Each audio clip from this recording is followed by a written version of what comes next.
Hey folks, before we get started, I just wanted to tell you, you can unlock unlimited access to political news, commentary, opinion, and a whole lot more at inforum.news/port for only 99 cents a month for your first 3 months. Hurry, get this limited time offer at inforum.news/port now. This podcast is brought to you by the North Dakota Petroleum Foundation. From heating our homes, empowering our vehicles, to cell phones, clothing, and medical equipment, oil and natural gas makes everyday life better. North Dakota Oil and Natural Gas, advancing the possibilities. Learn more at ndpetroleumfoundation.org.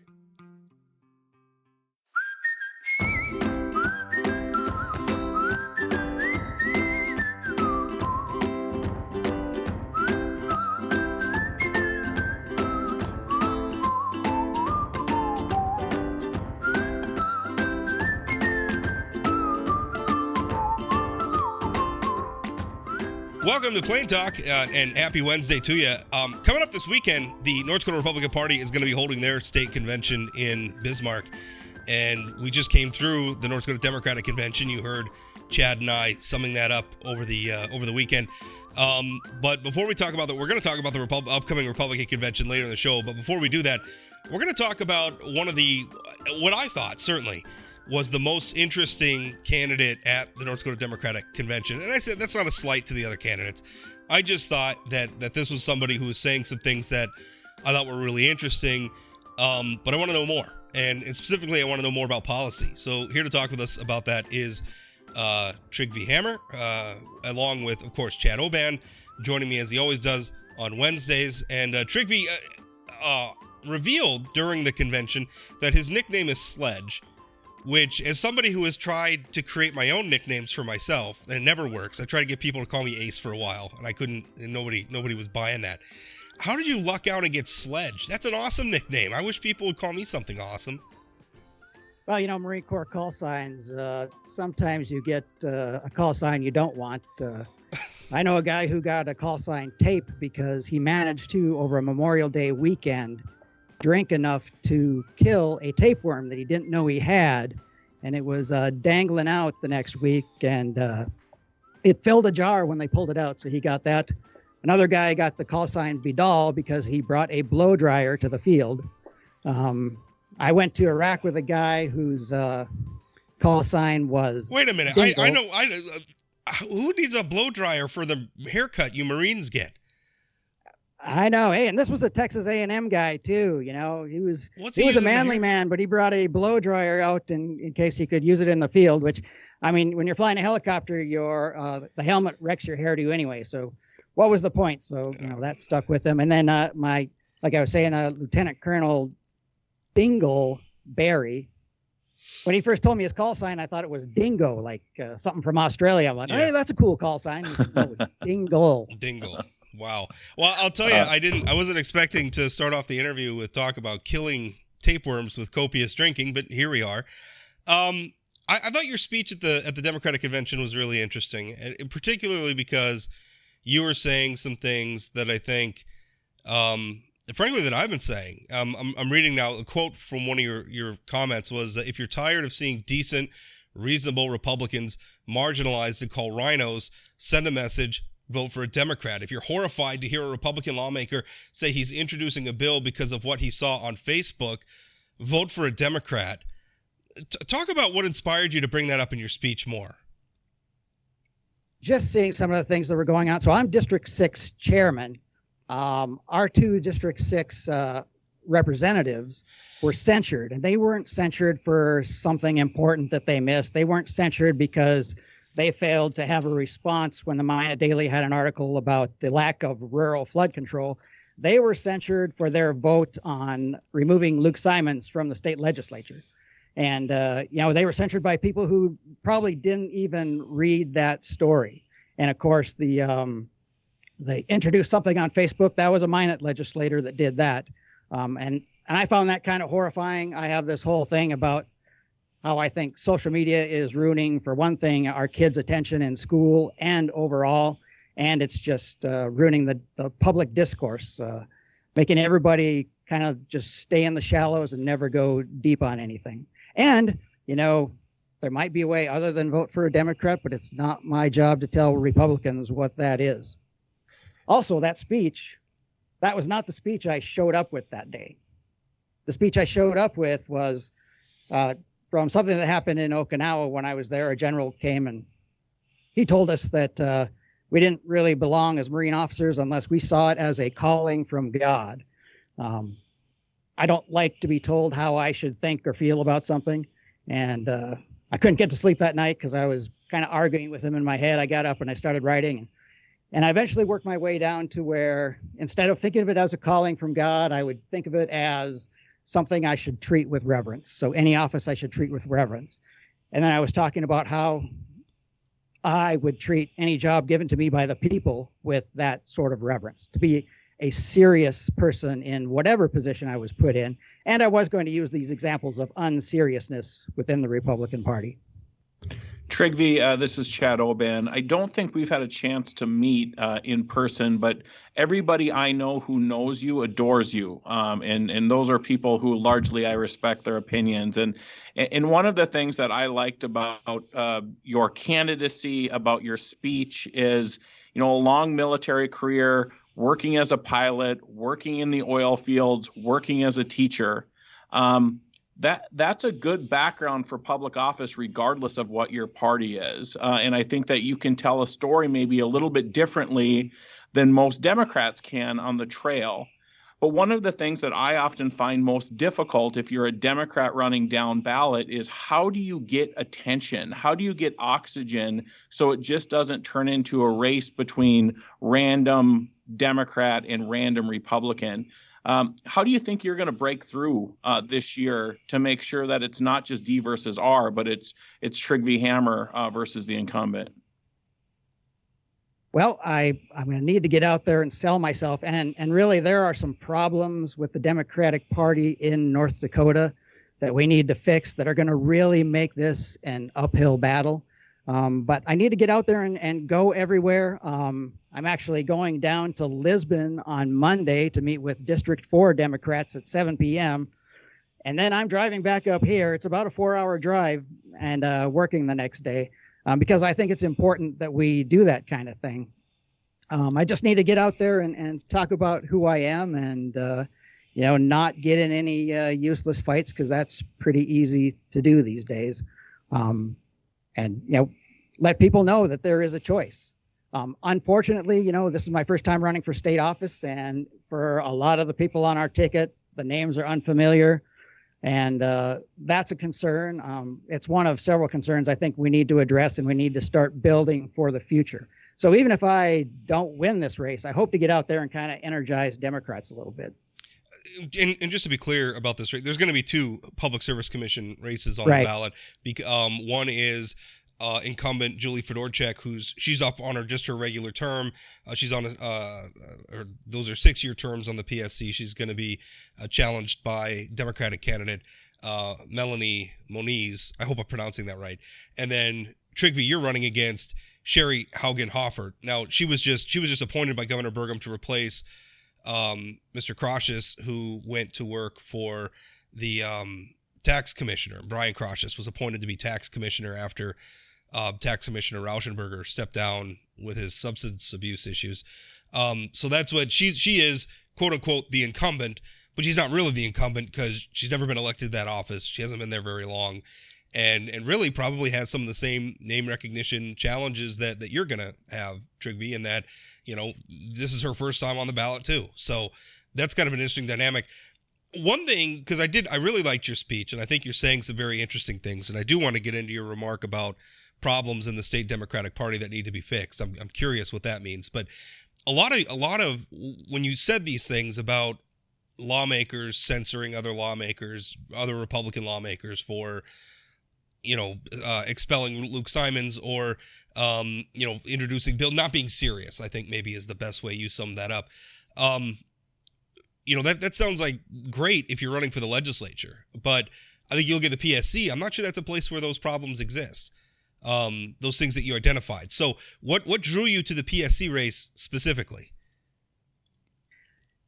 Well, if you go back over. Let me go back a little bit. Sure. 2000, I ran for the state legislature, and the reason I did that was because I was district chair, and I needed 3 candidates. I found 2, so I kind of felt like it was my responsibility, since I had not found that third person, to jump in there and try to get excited about this race and go for the state legislature. It was a tough year. It was a tough year because of COVID. It was a tough year because, Trump is a very divisive figure. My opponents did a big Trump boat parade out on the lake. And the way it ended, I wasn't going to run for anything again. Right. The day of the election was the day of the visitation before my mom's funeral. She'd been my most tireless campaign worker, and it was a kick in the gut. And I'm like, I am never running for anything again. So, and unfortunately, the way I'm running right now is not my plan. I have enough to do as a district chair, but the party asked me. The party needed me, and the state needs the party to field candidates. But I wasn't thinking at all about it, and I didn't think the party was thinking about me as a statewide candidate until the end of February. And I didn't have an answer really until I'd say it was about mid-March, 9th or 10th. And I finally said, okay, I'll do this. The party needs me. I'm gonna step up, and I'm gonna do that. PSC, I looked at it. Look, I know how to run a staff. I've trained other people how to run a staff. I can do that. I've been a squadron safety officer, so I understand the safety part. I have been a guy who looks at his utility bill and goes, oh my God, I need to switch the furnace and force it to burn fuel oil for a little bit. And then, so that I kind of come from it that side. I come from the labor side. I've been a logistics officer, so I understand, trains are the greatest logistics tool you have out there. And unless you're taking liquid somewhere, then you probably want a pipeline. But it just felt like a position that was more in my wheelhouse, something I would understand. I would rather have been thinking about it for a year, because just the way I am, I would have thought it to death. I would have created a murder board that would have asked me all the hard questions before I ever went and talked to Rob Port. It's sort of like when you're going for aircraft commander in the Marine Corps. You have what they call a hack board that you go before, and they ask you all these questions. And you stand there for a couple hours answering. But before you do that, you have a murder board. Your buddies get together, and they sit at the table, and you walk in, and they give you the questions, and they're not polite about it, and they make it hard. So that would have been my way to prepare. Instead, I've kind of done the checklist in reverse. I declared. I went to the convention, and now I need to get in there and be the expert. I want to be that guy that, Pete Buttigieg sees me and goes, whoa, that guy's prepared.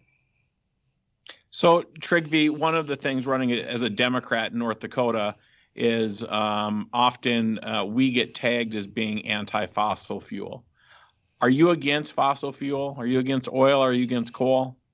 I am not. I am for everything that works. And, if you want to try something that might work, I'm for that too.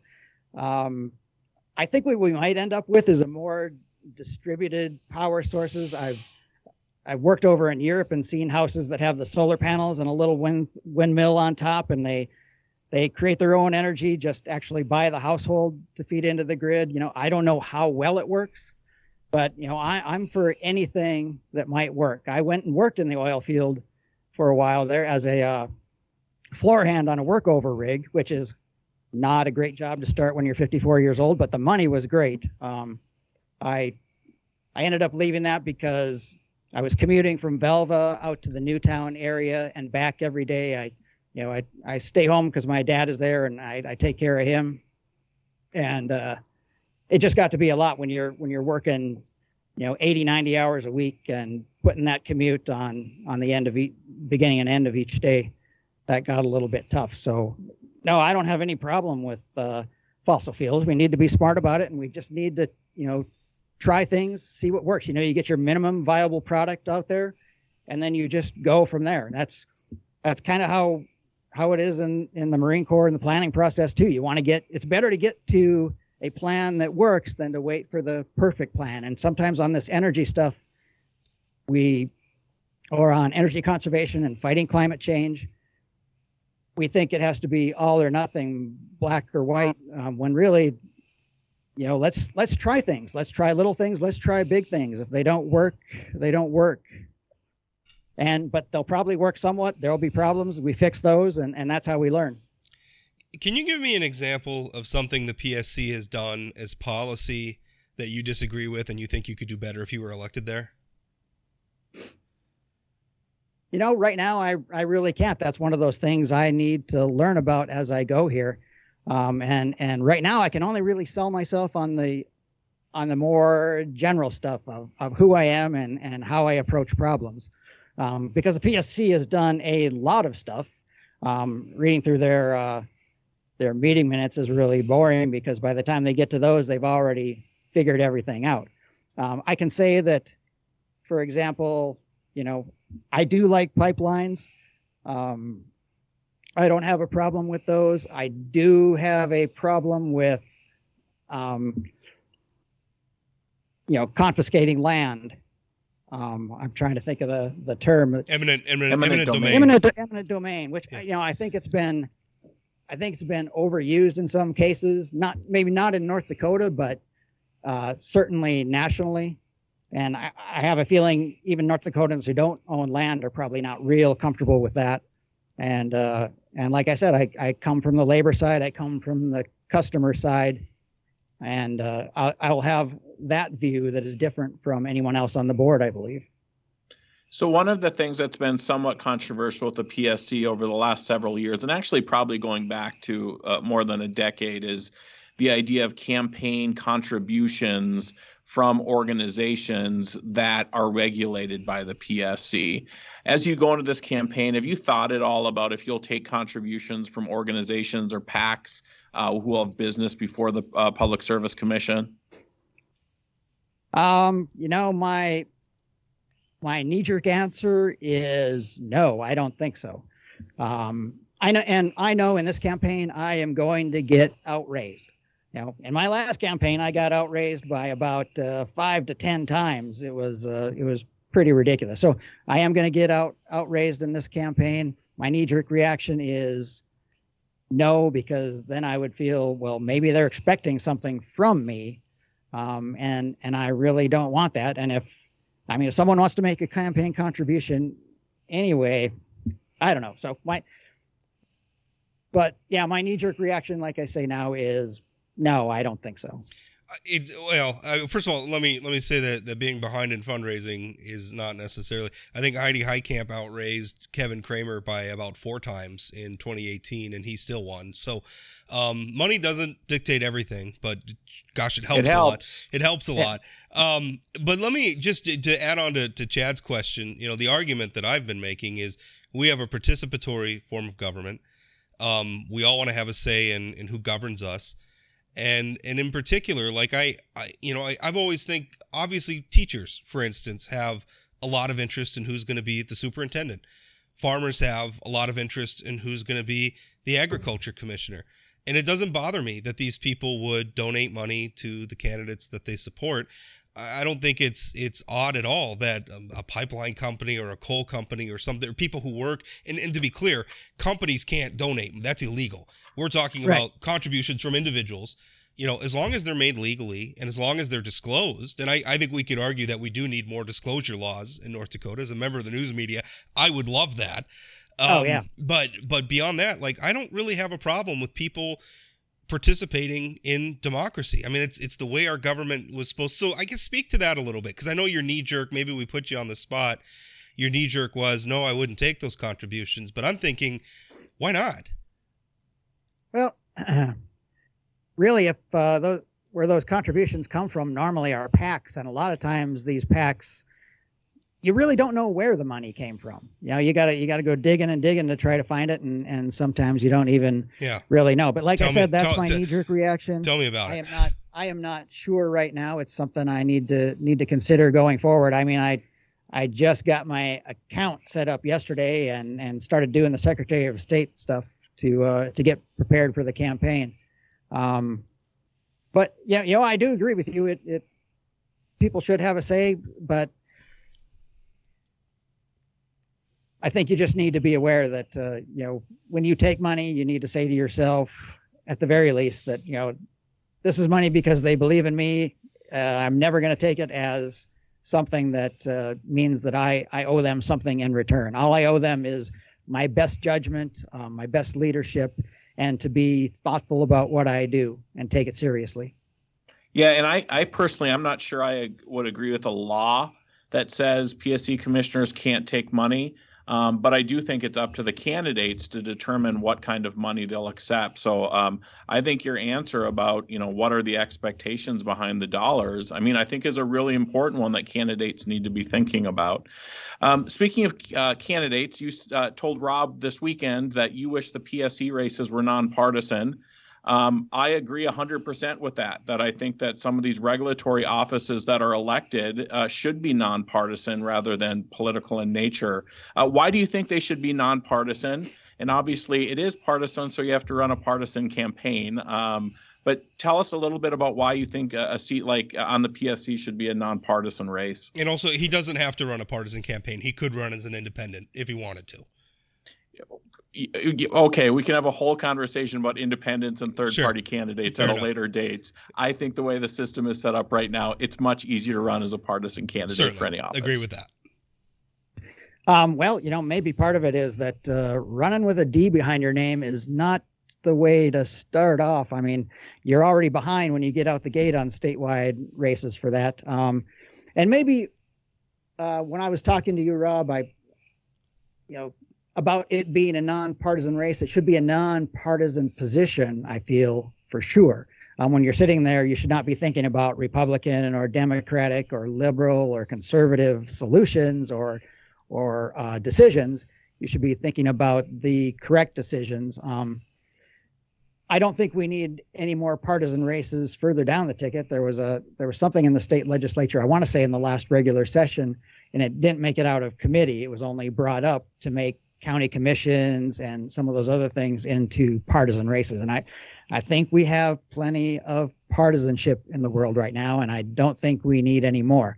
I would love to see, I wish we had like 5 parties and it was all nice and big and messy and people had a whole bunch of choices when they picked up their ballot. We could probably do a whole show just on why America is not. And I think a lot of it is America, we like to elect people, right? We elect 2 chambers of the legislature. We elect a national president. We elect, in North Dakota especially, we elect everybody, right? People get their ballots. They're like, who's a soil conservation district? Like, what in the world is this?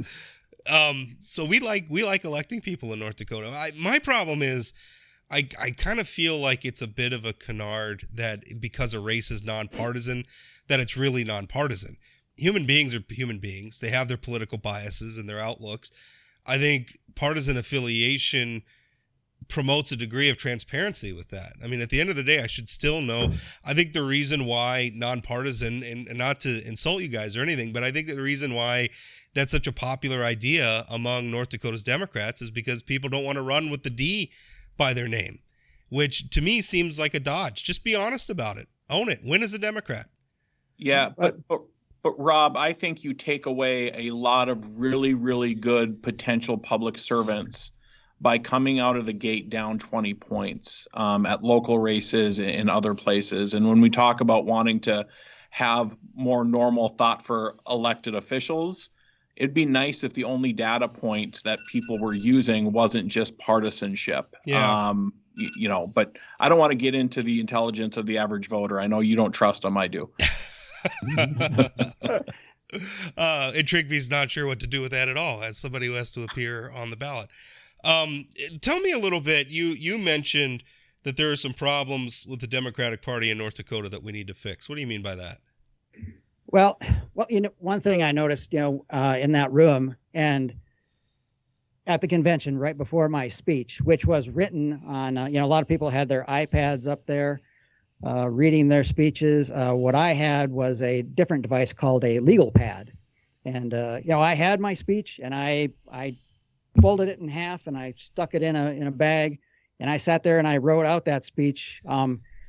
I think I kind of have a talent for reading a room, and I just felt like that room needed a little bit of energy.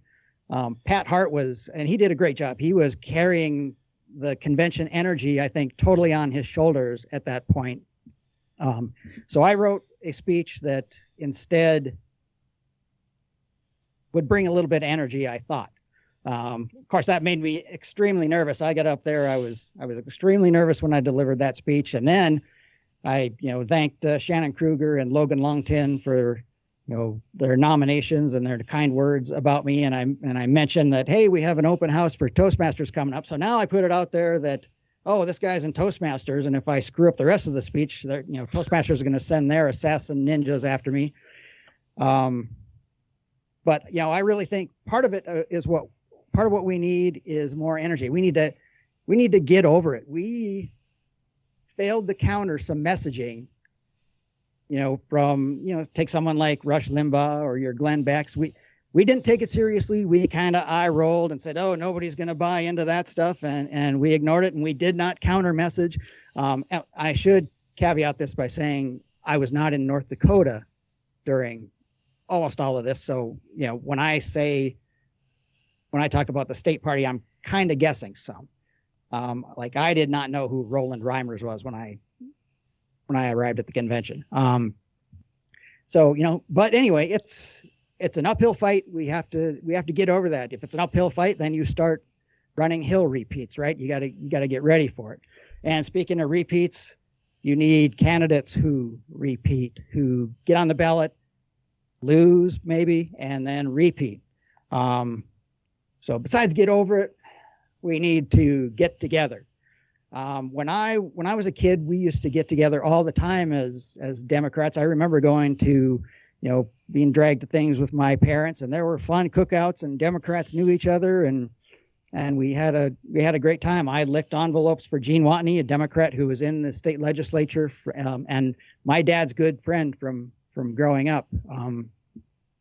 And when you get together, you run into people who you can start cajoling and say, hey, maybe you should run for this seat or you should run for that seat. We've kind of been, hiding under the covers and feeling sorry for ourselves to some extent. And people looking around like for a Democratic event have to search to find one or I often have this thing where I'll meet someone and I'll be surprised to learn that they're a Democrat. And I wish that would happen less. And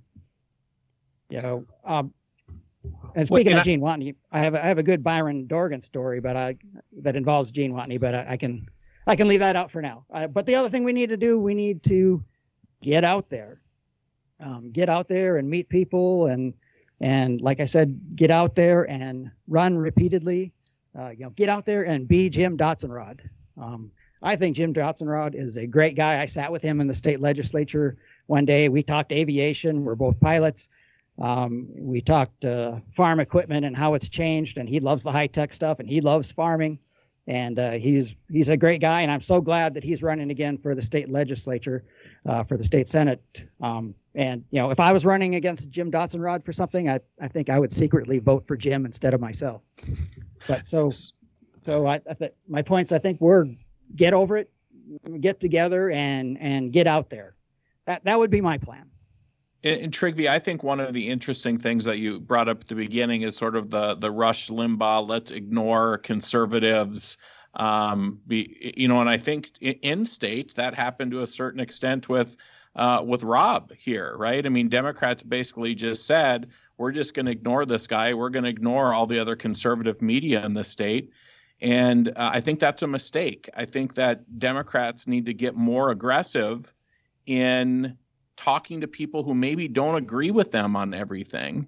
And I think to your point, you got to show up. Steve Bullock, the former governor in Montana, often talked about that. You just got to show up. Because Josh Brochet points out a lot that there's over 100,000 people who voted for the Democrat candidate for auditor 2 years ago.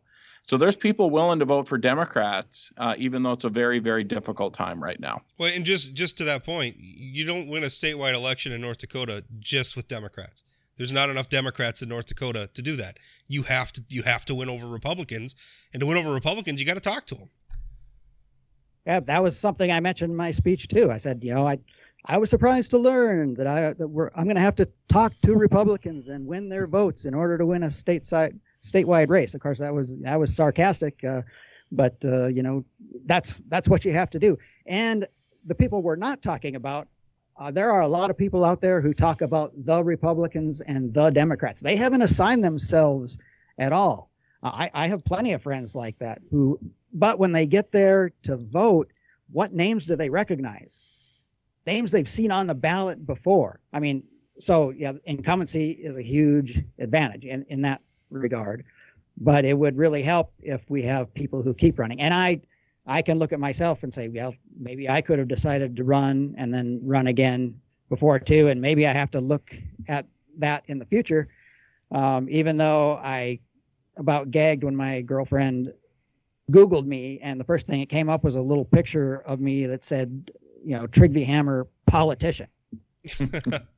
Well, and I think, Trygve, one of the things that it's important for candidates like you to get out and introduce yourself with your vast background. So when somebody gets into that booth, they're not thinking Trygve Hammer Democrat. They're thinking Trygve Hammer, future public service commissioner who served our country and did all these other things as well. And it's sometimes hard to break that national label.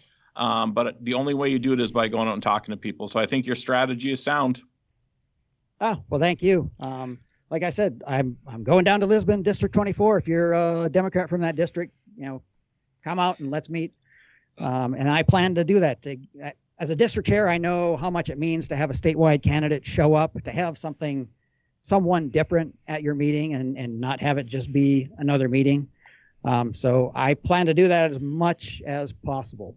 Well, last question, and I think we've been kind of dancing around it. How do you specifically overcome, the problems with the Democratic brand in North Dakota? And I think, we say it's not good if people are just voting for the letter behind the name, and I agree with that. But on the other hand, I think there's a valid argument to be made that, people are afraid that if you vote for a Democrat in North Dakota, then one day they become a senator, and then that senator becomes another vote for Chuck Schumer to continue to be the Senate Majority Leader or whoever it is at that time. And those national Democratic leaders are against a lot of the things that North Dakota Democrats say they're for, which is oil production, gas production, pipeline, even agriculture issues.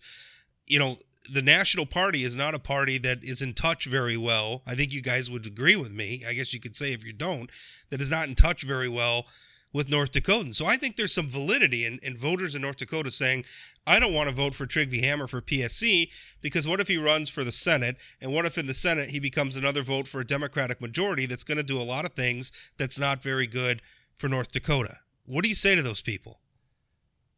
Well, first of all, Rob, the idea of me doing something beyond PSC and running for Senate does not sound all that appetizing. Not something I plan in my future.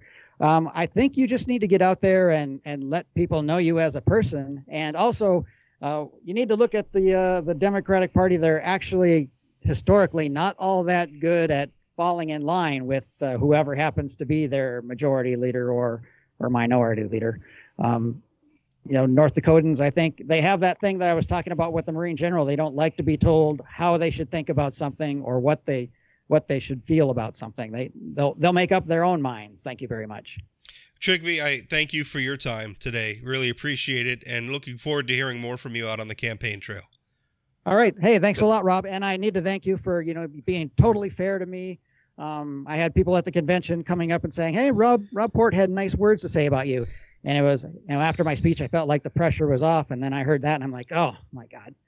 Yeah, I wonder how many votes you lost in that room by saying Rob Port said nice things about you. Yeah. Yeah, I know. I don't think the Rob Port endorsement doesn't help much in that room. Be safe on the trail. Sure will. You guys have a good one. Well, that was a good interview, and I really liked it. It was funny what he said, Chad, about energy in the room, because that was exactly what I picked up on in the column that I wrote that he was kind of joking about there at the end, is that to me, that was the only time it felt like everybody kept talking, oh, the energy in the room, and I was looking around that room like, where? But when Trygve got up, it was there. I mean, it was alive. He kind of electrified the place, and that was really interesting to me. Yeah, it's really interesting that he literally changed his speech based on the lack of energy in the room. And I do get a kick out of him saying that, he talked about being in the Toastmasters and how that probably added some pressure and expectations to his speech. But yeah, I mean, here's the deal. Trygve is going to be a solid candidate with a solid background. I liked what he said, that he wishes he had a year to run up to this campaign. But he was willing to step up. And I think it's going to be a really interesting race with a really interesting Democratic candidate. The one criticism I'll make of him at this point, and both from his convention speech and the interview just right now, not hearing a lot of specifics on policy. He's really going to have to open up the door on some of that and tell us, why. And so is Sheri. I mean, Sheri Haugen-Hoffart is going to have to talk about some of that too, because she's a newcomer as well. But, I need to hear more on policy because, I like him as a person. I think he's a nice person, but ultimately it's about policy. I'm not electing my friends to the PSC. I'm electing somebody who's going to govern in the way that I think is right. So, he's going to have to get up to speed there. Yeah, Rob, I think that's fair. And I sense that he would probably agree with that when he was talking about the death board and how he wishes he was prepared for this race compared to how he actually is prepared for this race. I think he'll get there. And he really needs to figure out, how do you break through to get people to listen to you who have a knee-jerk response that Democrats are bad. He needs to figure out how to break through those people, and that's an uphill battle, but he might have the personality to do it. I was just going to say, I think the key to it's his personality. He's a likable guy. He's got a lot of great stories. He's got a very colorful but also very meaningful resume and background. So he's going to be interesting. He's worth watching. And I apologize. Chad was telling me when we broke there right after Trygve's interview that I don't have a lot of energy today. For people who don't know, I am so doped up on cold medicine right now because the Democrats gave me a cold at their convention, and I've been fighting it all week. Chad's shaking. I don't know. I was at the same convention, and I feel like $1 million today. So maybe it's that immune system you have. I think my son actually gave it to me, but I am dying. So if I'm sounding a little down in the dumps, I'm happy. I'm just. I need a nap. Man, when you said you're happy, you could really feel it through the screen right now. Could you feel it? Yeah. Well, that's my head, thanks to this cold medicine, is at a different dimension from the rest of my body. So, on that note, let's talk about, speaking of different dimensions, let's talk about the North Dakota Republican Party. And so this week, and I wrote a column about it. I know you read it, Chad. Sheri Haugen, let's start there. Longtime Republican activist. He's held various positions of leadership within the North Dakota Republican Party. I think he's been a district chair, party chair, Republican National Committeeman. And for a long time, his hobby horse issue has been the idea that the Republican state convention is supreme and that the June primary shouldn't matter.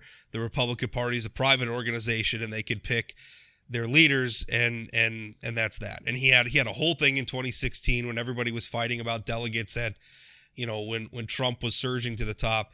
So this has been his hobby horse issue for a long time. But the Becker people have signed onto it. Jared Hendricks, who is, I would argue, is Rick Becker's number one organizer, who is certainly a consultant for his campaign, has been out. He was holding a meeting for Minot area delegates this week.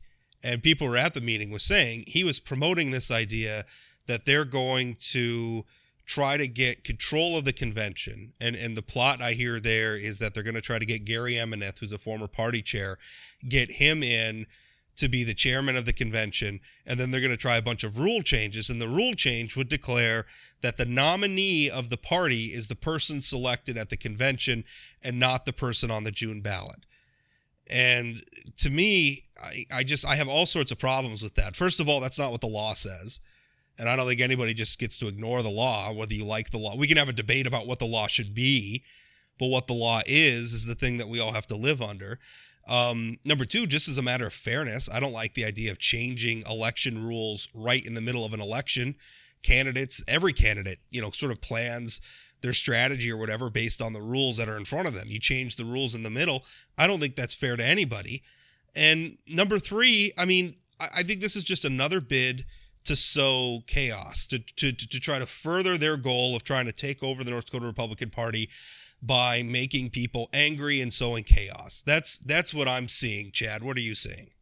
Well, first of all, I didn't realize that Gary Emeneth, very unsuccessful District 35 Senate candidate in 2018, was the person they're trying to prop up into the spot. That's what I've heard. I don't know. I've also heard that they might try to get Hendricks, but the problem with Hendricks is literally works for the Becker campaign.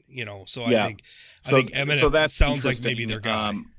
I've also heard that Emeneth, not to get off on a tangent, also endorsed the candidate who ran against Jessica Bell at the convention, gave the nomination speech there. So speaking of just creating chaos, yeah, I read your column, and Rob, at the end of it, I was still confused on why a group of people thinks they just get to ignore state law. That's not the way society works generally. Generally, if you don't like a law, you'd go through the legislative process to change the law.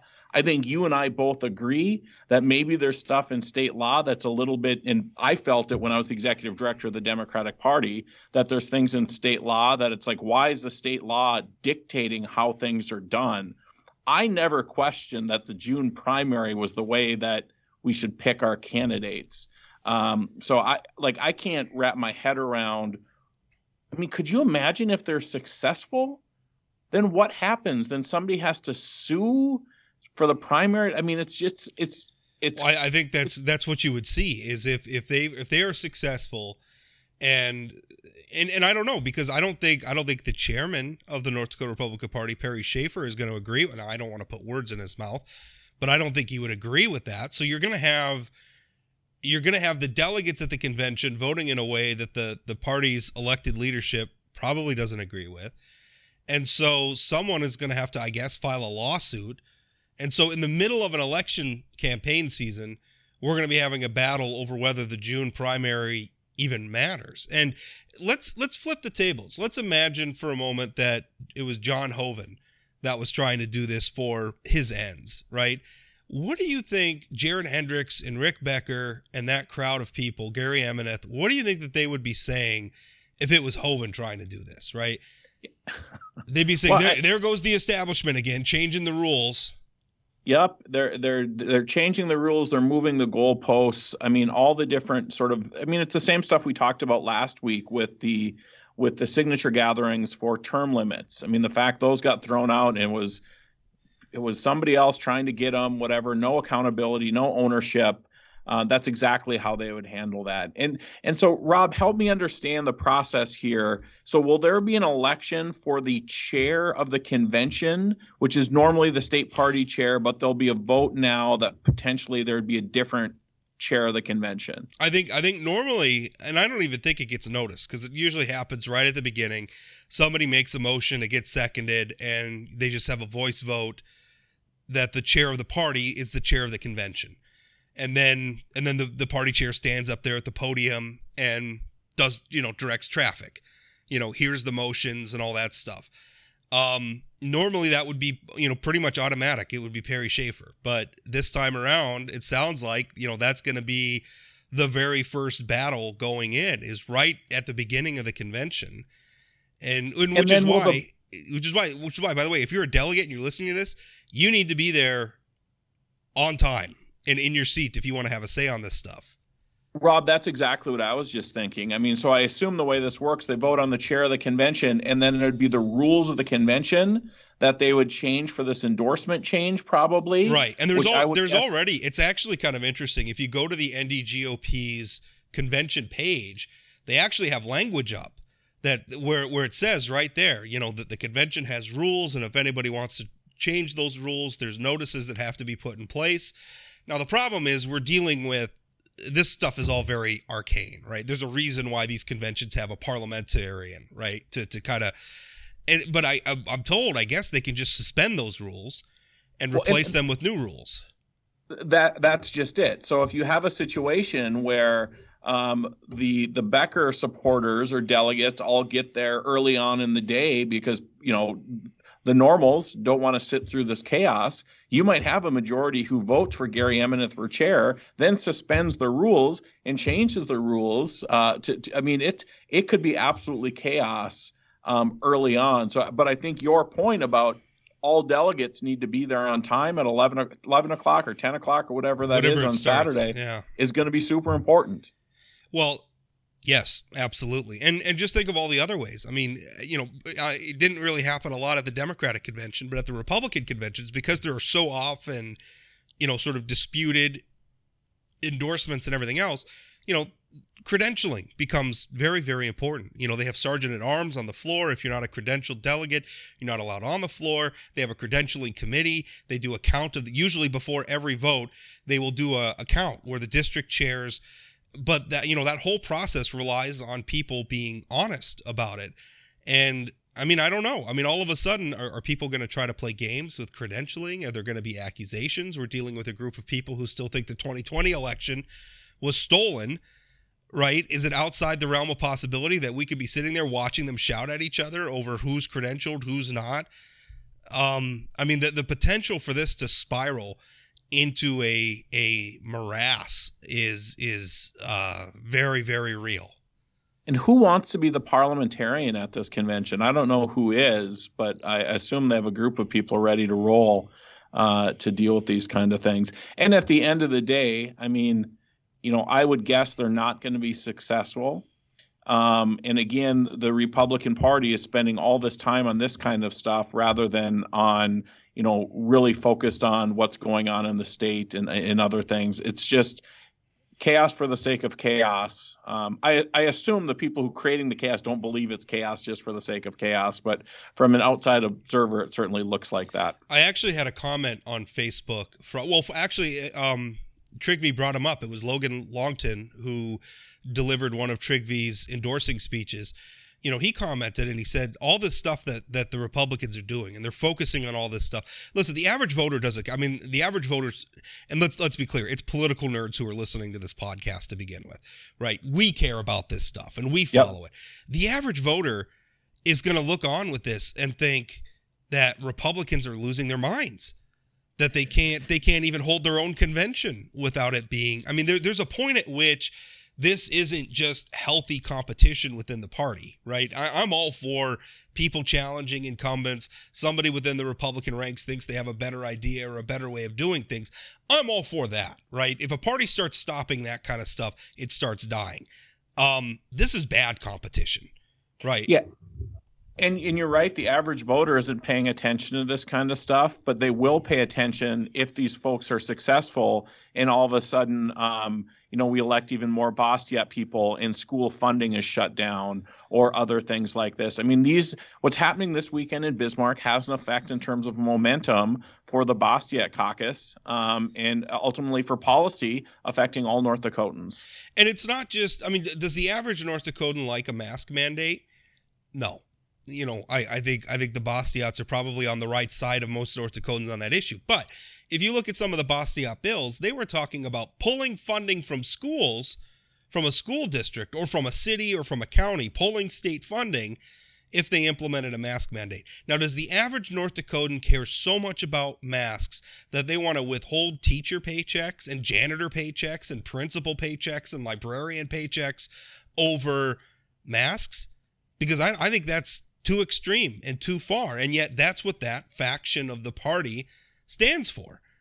And does the average voter think the state legislature should be making decisions for their community in terms of any public health or so many other things? I mean, we often joke about local control, and I believe in local control until I don't.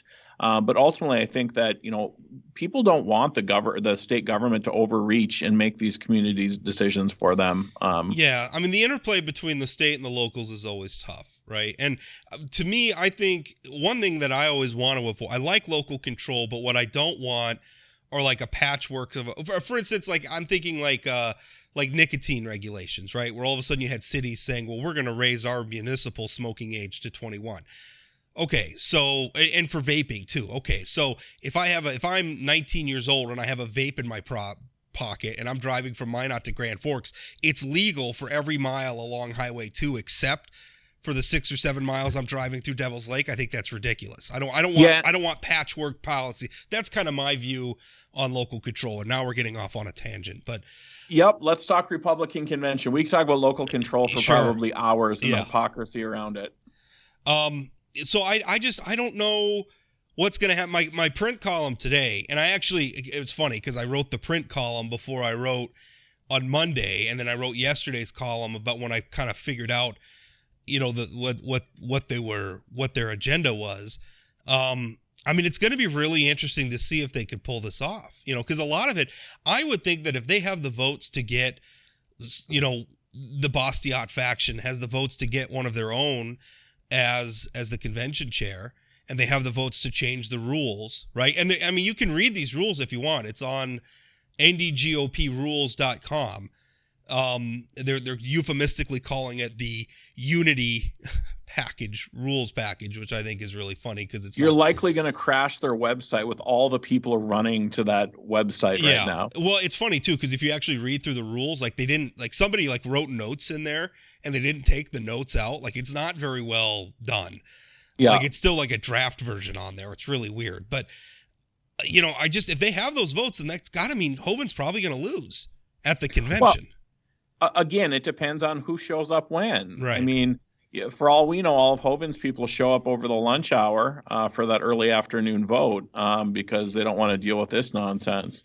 I would suspect there'll be quite a few people who come for that vote, stick around for a couple hours and then leave. I mean, it's the point you've been making for months, is you can drive out the normals by just having these unending fights. I mean, conceivably, this fight around rules in the convention chair could go for hours. Right, and the thing really is, push everything. Right, it goes on for hours, and then some delegates wander out because they want to go to McDonald's or something, or they're just tired and they want to go lay down or something, and then they're not back in their seats when it's time to vote on the Senate. Okay, well their vote doesn't matter, right? It's the vote of the delegates who are seated. That's what matters. And I mean, it doesn't matter if you were seated earlier. You don't get to vote by proxy. You have to be there to vote. And I mean, that's going to be really interesting. And I mean, this whole idea too, that the convention should be supreme. I'm not convinced. Kevin Cramer, and he obviously had his own motivations for doing this, but he's always argued, and I agree with him, that the Republican Party is better off vetting their candidates to a much larger group of people than show up at a political convention. Right. And that's really whether you think the June primary ballot ought to be in law. I would argue that the June primary shouldn't be the law, but that the political party should hold something like a statewide vote anyway, because I think that's the right way to pick the right candidates. Ask the larger electorate, because the pattern that's been emerging is that these district conventions are easily manipulated, and as such are by I think some pretty extreme elements within the party, and as such are not producing candidates that are palatable to the larger electorate. Well, and you don't have to look that far back to the last time Al Jaeger ran, the endorsed SOS candidate on the Republican side, who wasn't well vetted by the 1,500 delegates up in I think it was in Grand Forks. It was in Grand Forks, yeah. Yeah, I mean, Will Gardner. Yeah, thank God they had a primary there, right? I mean, right. At the convention, I mean, for people who aren't aware, Will Gardner won the convention vote, and then subsequently it came out that he had a peeping Tom. I think it was like from 2006. He was an employee at North Dakota State University, and was caught outside the female dorms with his pants undone. His wallet had been set, according to the police report. His wallet had been set on. I mean, the guy was. He was a peeping Tom. I mean, that's what I think the actual charge was, like trespassing or disorderly conduct or something like that. And I think it was a misdemeanor charge. But I mean, that was on his record, and he ended up having to resign and get out of the race. And then Al Jaeger had to run as an independent. But again, I am not convinced that the conventions are a reliable way to pick good candidates. Yeah, and you'd think that there'd be some memory of the Will Gardner situation where there should be happy there's a couple checks before that guy was officially on the ballot as the Republican candidate. If he would have been the official candidate of the Republican Party, Josh Boucher would be Secretary of State right now. Absolutely. I would have voted for Josh Boucher over Will Gardner. If those are my two choices, absolutely. Now, the thing is that a lot of the same people, and I know them by name, who are kind of leading voices in this faction right now to, try to take over this upcoming convention, were some of the same people who are arguing that Will Gardner shouldn't have gone out of that race. I mean, they absolutely still supported him. There was a movement to try to keep him in that race. Now, he ultimately did the right thing, I think, both for himself and his party by resigning. But there's a group of people out there to which that sort of thing doesn't matter. And I think same group of people who didn't want to kick Luke Simons out, right, of the legislature. Exactly. And I think a lot of where that attitude comes from among Republicans is the idea that Republicans can't lose in the state. And that may be the truth right now in this environment. But boy, long term, I'll tell you, if you lean on that long enough, that crutch is going to break. But let's be clear. That is a huge responsibility then for the Republican Party. If Republicans can't lose, then they need to make sure they're vetting their candidates and getting people who aren't peeping Toms or other things on the ballot. And if the convention can't do that, I think a June primary probably is in a better place to actually get that done. I think so. I think absolutely. So anyway, so that's the whole thing. I guess the other thing is they may, I mean, if it really gets out of control, you may see them try to draft more statewide candidates from the floor too. That's the other thing. We've already seen another candidate get into the Secretary of State race. Michael Howe declared, we've had him on the podcast, but just in the last few days, another gentleman, and now I'm forgetting his name. I should have had it in front of me. But he's jumped in and he's very much, first thing he did is he went and did an interview with Rick Becker and all that stuff, or on Rick Becker's TV show. And I wouldn't be surprised if they try to put more candidates in. And do candidates have to declare by a certain point to be considered at the convention? Is there a rule about that? Well, no. Okay. Well, normally, see, that's the thing. Normally they have to have signatures from a certain number of district chairs. There's also the pay to play thing that the party put in place. But the thing is, if they get control of the convention, they could just, I guess, snap their fingers and do away with all those rules. Yeah. It's going to be interesting. And by the way, I don't think, I mean, again, this is for a bunch of people who are always thumping their chests about we the people. It was putting last minute candidates in the race, people who didn't bother to go around to all the district meetings like the other state, like Drew Wrigley or Michael Howe or the other John Hoeven and their various supporters did to the various districts and meet voters and make that effort to introduce themselves. I mean, to me, that you're saying, if you're saying you're for the people, but you're going to jam a bunch of last minute candidates down everybody's throat, how are you for the people? Yeah. Could you imagine if the incumbent was sort of a Bastiat person and then the establishment threw in a candidate 3 days before the convention, the screaming that would be going on? Right. But again, it's a double standard. And it is a group of people who are not going to hold themselves, to the same standard they hold everybody else. So anyway, that's our preview of the upcoming Republican convention. Chad and I will have another Saturday recording from there. So look forward to that. I don't know who's going to be on the show on Friday. I'll figure that out after I go and take a nap, which I very much need. Rob, can I ask one last question before we sign off? Yeah. Hoeven or Becker? I think it's going to be Hoeven. I think it's going to be close, and I don't think anything's for certain. But if I had to put money down, I would put it on Hoeven, and the reason why is, first of all, he's done this before. Granted, it was a long time ago, but in 2000, that's how they won, is they went into the convention. They had a ton of energy. The other thing, John Hoeven's had more than 2 decades to make a lot of political connections around the state. That's a lot of favors that he could call in. And I know, I think they got behind the 8 ball a little bit because Becker didn't announce till late. A lot of delegates had already been selected by that point. But, I think they're thinking they have the slight edge, 58%. I think he's got a very, very slick political operation.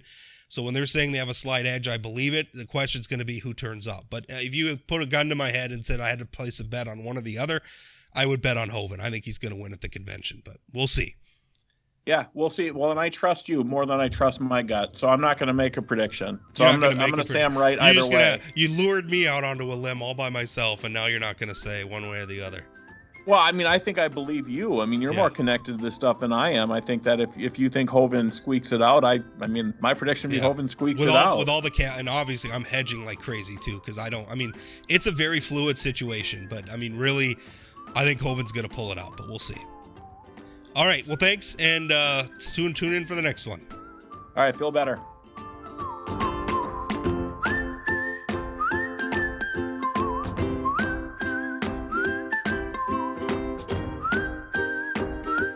Want more political news like this? Visit inforum.news/port to get 3 months of unlimited access to our news network for only 99 cents a month. Don't wait. Get this limited time offer at inforum.news/port now.